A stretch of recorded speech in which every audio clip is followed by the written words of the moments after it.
মালয়েশিয়ার Kuala Lumpur international airport থেকে আমরা যাচ্ছি মালয়েশিয়ার রাজধানী, যেটা একদম মূল শহর বুকেত বিন্তান এরিয়াতে। মালয়েশিয়ার সুন্দর চকচকে হাইওয়ে ও পাম বাগান দেখতে দেখতে আমরা ছুটে চলছি। প্রায় 70 কিলোমিটার রাস্তা, ট্যাক্সি করে যেতে প্রায় ঘন্টাখানিক সময় লাগবে। আমরা ইতিমধ্যে চলে এসেছি প্রায় হোটেলের কাছাকাছি। দীর্ঘ প্রায় 1 ঘন্টা জার্নি করে এয়ারপোর্ট থেকে চলে আসলাম আমাদের সেই কাঙ্ক্ষিত মাই হোটেলের পাশে।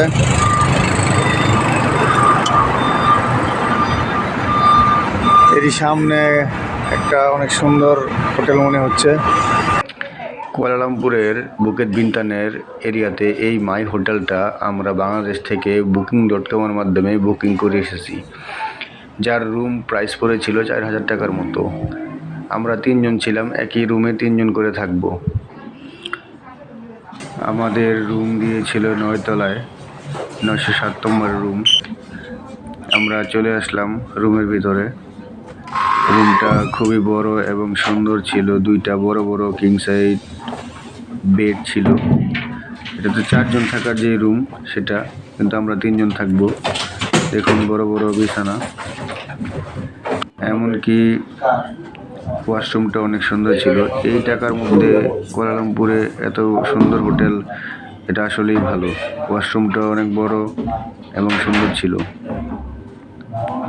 কুয়ালালামপুরে এর থেকে কমে আরও হোটেল আপনারা পেয়ে যাবেন, সেটাও সামনে দেখাবো। আরও কম টাকায় কীভাবে থাকতে পারবেন। সব কিছু মিলিয়ে এই হোটেলটা ভালোই ছিল। সারাদিন খাওয়া দাওয়া করিনি, তাই হোটেলে চেকিং করে বেরিয়ে পড়লাম খাওয়া দাওয়া করার জন্য। হোটেল খুঁজতেছি দুপুরের খাবার হিসাবে, দেখি বাঙালি হোটেল খুঁজে পাই কিনা। বাঙালি হোটেলে ভরপুর খাওয়া দাওয়া করতে হবে। আমাদের হোটেল থেকে মোটামুটি কয়েক মিনিটের দূরত্বে এই রাধুনী বিলাস নামে খাবার হোটেল পেয়ে গেলাম। এই বুকেত বিন্তান এরিয়াতে আপনারা বাঙালি খাবার হোটেল অনেক পেয়ে যাবেন। খাবার দাবার নিয়ে এই বুকেত বিন্তানে আপনাদের টেনশন করা লাগবে না, যেহেতু এখানে মালয়েশিয়াতে প্রচুর বাঙালি আছে, তাই খাবারের হোটেলও আছে বাঙালি অনেক। আমরা খাবারের জন্য নিলাম কালো ভুনা আর লাল ভুনা। মালয়েশিয়াতে আসবো আর এই কালো ভুনা খাবো না, সেটা তো হতে পারে না। এই জন্য সাথে আরও নিয়ে নিলাম সবজি, ভর্তা, ডাল। তো দেখি ওনাদের কালো ভুনা কিংবা খাবারের টেস্টটা কীরকম। দুপুরের খাওয়া দাওয়া শেষ করতে করতে রাত হয়ে গেল। যেহেতু আমরা বিকালে এসেছি, তাই এখন প্রায় সন্ধ্যা ঘনিয়ে এসেছে।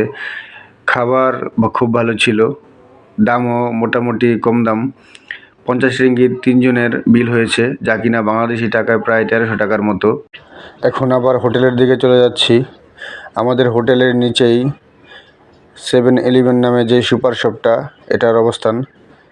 এটা এইখানে প্লাস থাইল্যান্ডে অনেক বিখ্যাত একটা সুপার শপ, এবং কি হোটেলের নিচে আছে মানি এক্সচেঞ্জের ব্যবস্থা।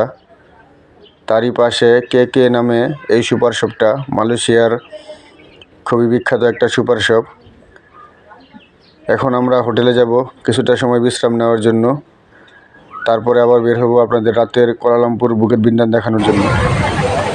বন্ধুরা, এই মুহূর্তে আমি দাঁড়িয়ে আছি মালয়েশিয়ার বুকেত বিন্তানের প্যাভিলিয়ন নামের এই সুপার শপ, কিংবা এই যে সুন্দর জায়গাটার এইখানে।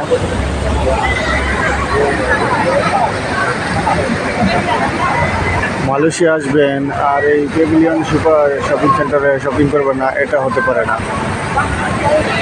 এখানটাতে খুবই জমজমাট, শপিং, খাওয়া দাওয়া বলেন, সকল কিছুর জন্য এই জায়গাটা খুবই বিখ্যাত।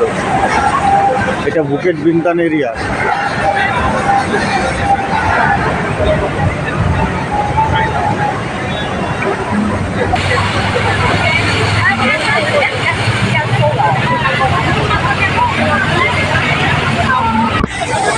এরই পাশে স্টার হিল নামে শপিং সেন্টারে রোলেক্স ব্র্যান্ডের ঘড়ির দোকান আছে।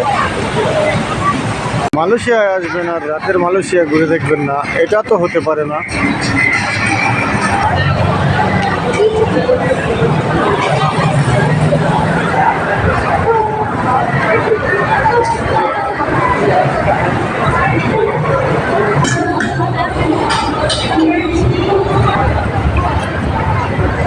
মালয়েশিয়া যদিও বা মুসলিম কান্ট্রি, পর্যটক এলাকা হওয়ায় এখানে বিভিন্ন দেশ থেকে অনেক মানুষজন আসে, বিভিন্ন জাতি ধর্মের, দেখতেও বিভিন্ন রকম। এই যে উপরে শপিং মলটা, আর এইটা এখানকার অনেক বেশি জনপ্রিয়।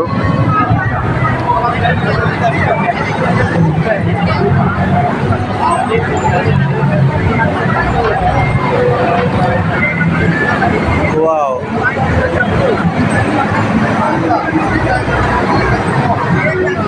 সিঙ্গাপুরের র্যাপিড পাস দেখা যাচ্ছে।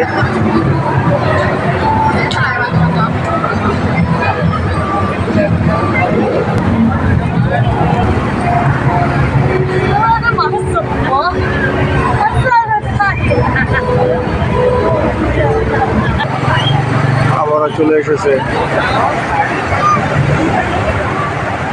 কিছুক্ষণ পর পরই আসে। এইখানে রাস্তার মালয়েশিয়ার ভাষায় গান